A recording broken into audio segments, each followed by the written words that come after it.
yang kami hormati Kepala OPD Kabupaten Kota yang berkenan hadir ataupun yang mewakili kawasan pertanian berbasis korporasi petani, Primatani, bioindustri, dan food estate yang merupakan kegiatan yang dilaksanakan untuk mengintegrasikan pertanian, perkebunan, dan peternakan di Indonesia termasuk juga di Jawa Tengah.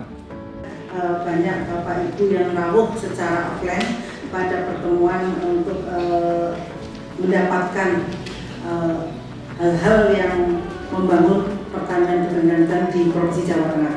Teman dari PP Jawa Tengah, mantan peneliti, saya juga dulu peneliti, tapi kalau saya tidak koopin ya ini saya. Karena utamanya di beberapa kegiatan atau program mulai tahun 2005 ini di Kabupaten Magelang dan Banjarnegara.